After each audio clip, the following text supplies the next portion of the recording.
लाहौर में सेमिनार के खिताब कंदे एहसन इकबाल चयो त पाकिस्तान जो सब खां वॾो मसइलो इमरान खान न्याज़ी ऐं संदसि धरणा आहिनि। हू परवेज़ मुशर्रफ जहिड़ो मिस्टर क्लीन आहे। उन चयो त इमरान खान सुबुह शाम सबक ॾेई रहियो आहे त करप्शन ख़त्म कंदो, पर मुल्क में सभ खां वधीक करप्शन जी हिमायत इमरान खान कई। मुल्क जा सभ खां वॾा करप्ट माण्हू पीटीआई जी छठी हेठां आहिनि। 2017 में पाकिस्तान का सबसे बड़ा मसला इमरान खान न्याज़ी और उसके धरने कहता है कि जी मैं पाकिस्तान से करप्शन खत्म करूंगा, मैं पाकिस्तान का मिस्टर क्लीन हूं।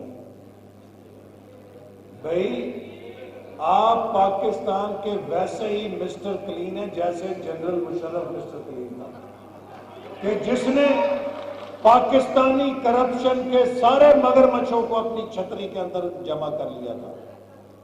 आज पाकिस्तान की सियासत के करप्शन के जितने मगरमच्छ हैं वो सब इमरान खान की छतरी के अंदर जमा है। एहसन इकबाल चयो त जेतिरी करप्शन इमरान खान ऐं केपी हुकूमत कई, संदन मुक़ाबिलो रुगो काफ लीग सां करे सघिजे थो। उन चयो त इमरान खान ॿुधाए त केपी में 5 सालनि में बि एहतसाब कमीशन क़ाइमु छो न थी सघी।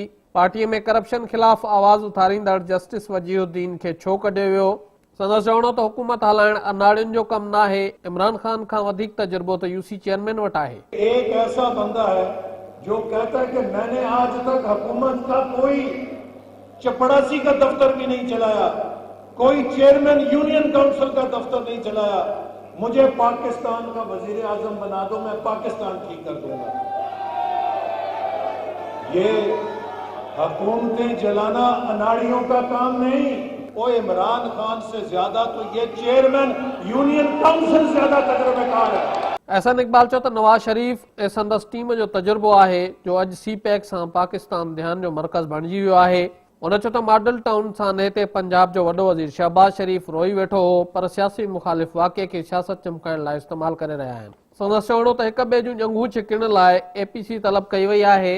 एहसन इकबाल चयो त ताहिरुल क़ादरी पंहिंजी एपीसी जी एजेंडा अमरीकी सदर डोनाल्ड ट्रंप बाबति करे, जेको पाकिस्तान खे ललकारे रहियो आहे। क़ौम खे डिफेंड न पर इत्तेहाद ऐं ॿधी जी ज़रूरत आहे।